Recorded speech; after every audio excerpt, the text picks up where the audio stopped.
tonight. We assume it'd be a high traffic area and you could get both access from Alberta and as well as Saskatchewan. Pot shops are gearing up for business on the Saskatchewan side of the border city. Plus, the Lloydminster Fire Department is getting a new addition to their fleet. And this night will be Craig Ferguson at his stand-up comedy best. Former Late Late Show host Craig Ferguson is making his way to Lloydminster this fall.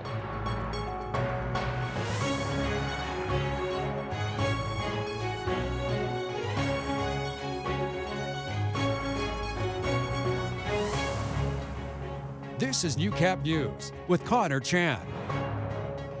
Good evening and thank you for joining us. We're inching closer towards legalization, and now we know which businesses will be authorized to legally sell pot, at least one on the Saskatchewan side of the border city. Our Brendan Escott spoke with representatives from the business who are eager to open up in Lloydminster.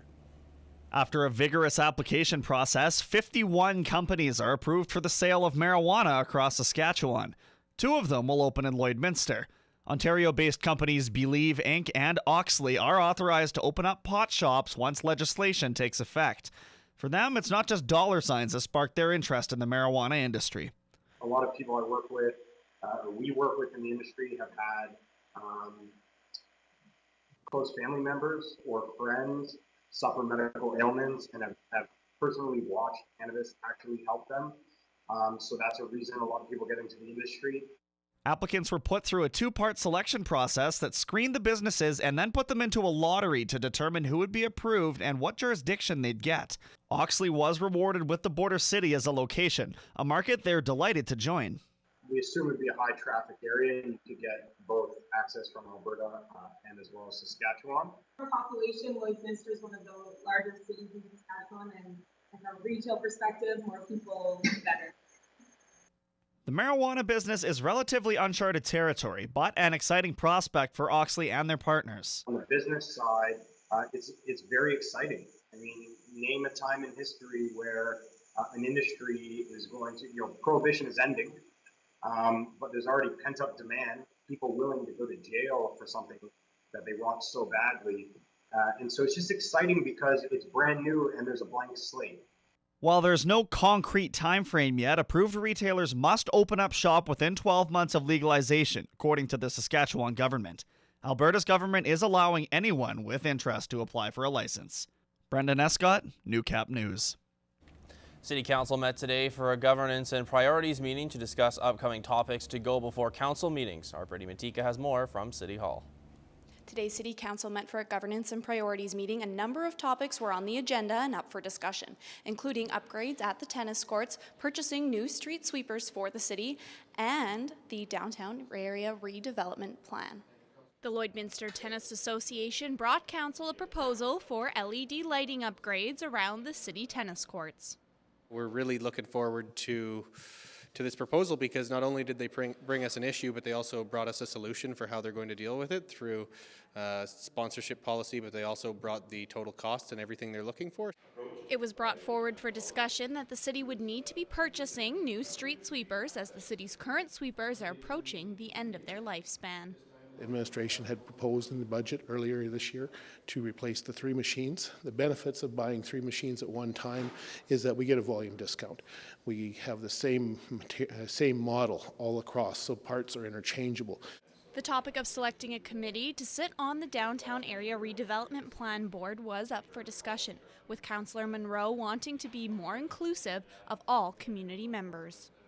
In regards to the membership, I think that it's very important to include all of our community because we do want to see just what the members and residents at large that don't have an invested interest in the downtown, what's going to bring them to the downtown. That's important for me, and I think it's important for the businesses as well. We will have more on these items and more coming up later in the week. Brittany Matika, Newcap News. A new fire truck is coming to the border city. The Lloydminster Fire Department will be adding a new pumper truck to their fleet. City Council approved a 10% down payment be made to purchase the $470,000 truck, which will be arriving in the border city next summer. The new piece of equipment will be built more dynamic, be able to be used on multiple different scenarios and calls, whether it be off-road or on pavement. So it'll add to our fire protection capabilities in Lloydminster. The new truck will be replacing the aging 1994 pumper. Chief Newton says they are excited for the new trucks and new features. Well, there'll be all the new safety capabilities as vehicles develop, so does the safety on them. But as well as just being able to use that fire pump in motion, as well as the 4x4 capabilities. Newton adds the 1994 pumper is in excellent condition and will be for sale upon the new truck's arrival. The Arts Without Borders Festival is underway in Lloydminster, and there is plenty of local talent participating this year.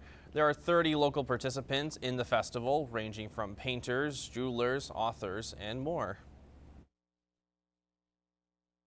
Our art market, which is on Saturday, June 23rd downtown. We have metalworkers, upcycling artists. There's approximately 30 artists from the Midwest area, which goes from Meadow Lake, North Battleford. We have had some people come in as far as Vermilion.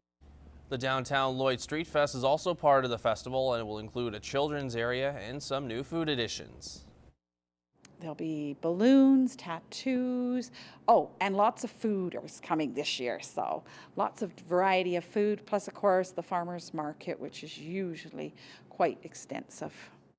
The festival goes all week at numerous locations, including the Lloydminster Public Library, Lakeland College, and the Lloydminster Cultural and Science Center. Well, you may have seen Craig Ferguson on TV as the host of The Late Late Show, but now you will have a chance to see him in person this fall. If you've ever seen me before, you'll know that you're in for an evening of crushing disappointment. The Vic Juba Theatre is one of the stops in Ferguson's 3-month-long Hobo Fabulous Tour. The show is unique since it won't ever be recorded for broadcast of any kind. This night will be Craig Ferguson at his stand-up comedy best. We're expecting great things from him. He's world class. Especially proud that if you look at his tour dates, you'll see cities with names like Winnipeg and Regina and Calgary, Edmonton, and then all of a sudden in the middle of all that you'll see Lloydminster. Kraft says the fact that the Vic Juba Theatre is a bit smaller and more intimate than other theatres, it makes it possible to go big with names like Craig Ferguson to perform.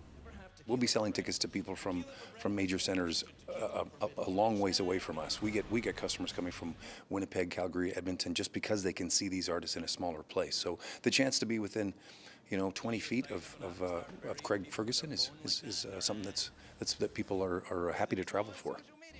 Tickets for the October 19th show are on pre-sale June 19th, and general ticket sales start on the 22nd. Both school divisions in the border city received significant funding from the Saskatchewan government 20 years ago to build new facilities and expand existing ones. Now, as Josh Ryan explains in this week's retrospect, massive student growth has the Catholic School Division asking for help in expanding again.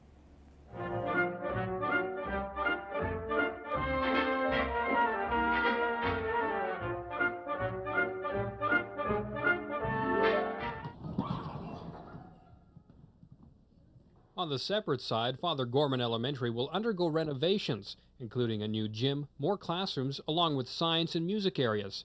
Extreme overcrowding has forced the gym to be turned into classrooms. And this is the future home of a new separate high school.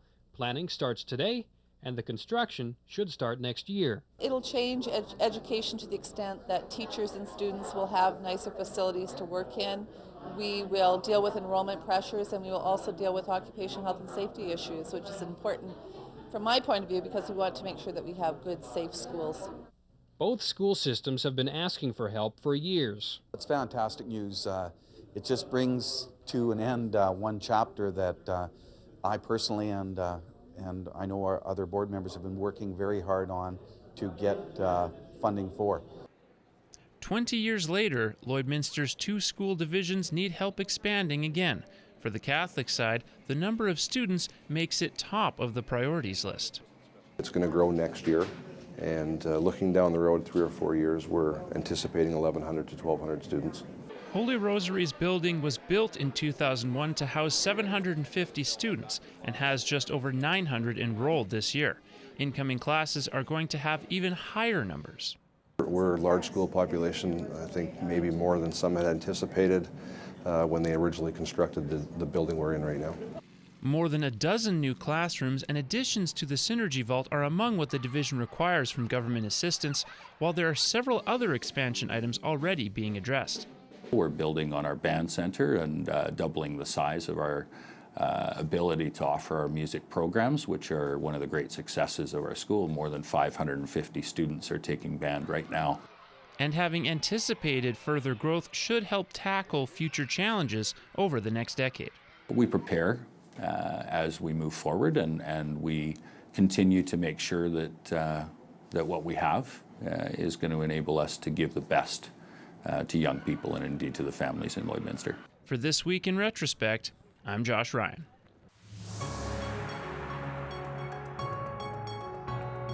This is New Cap Sports. The CPCA has quietly began a season that's been slow to start given the amount of rainfall we've received. This past weekend was the first full show the association's been able to run, and a familiar face to Dewberry fans was in the winner's circle Sunday. Lance Phillips has more. Finally, a full show. After rain canceled day one in the Battlefords and severe weather forced the cancellation of Bonnyville's final 2 days, racers, fans, and horses enjoyed a weekend of sun in Dewberry. After 10 heats, rookie Dale Mitsuing held the top spot, but no lead is safe when the top 3 drivers run, and it was a Dewberry native taking day money in front of his home crowd.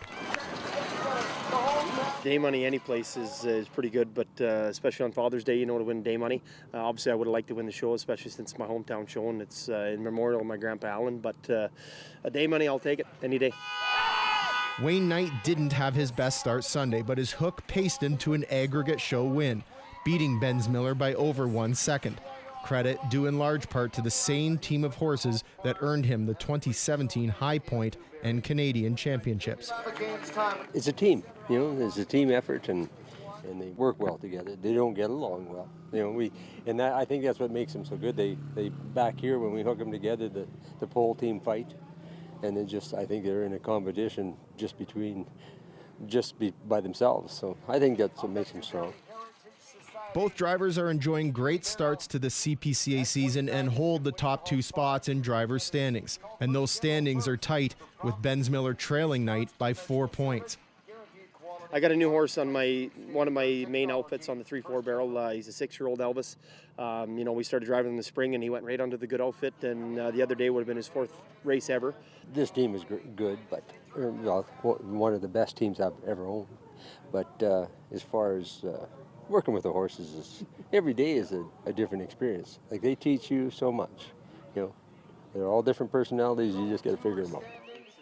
And of course, for all the association's drivers, none of this is possible without the help of sponsors. They've been great. I've great sponsors over the years, but these guys come on this spring and they're helping me out, this spring. So that's great. As you can tell from my wagon, it's all one unit. He bought my wagon box and he got my tarp sponsors. So them guys, without them, we can't go down the road. And we value every inch of what they do for us. Lance Phillips, New Cap Sports, Dewberry.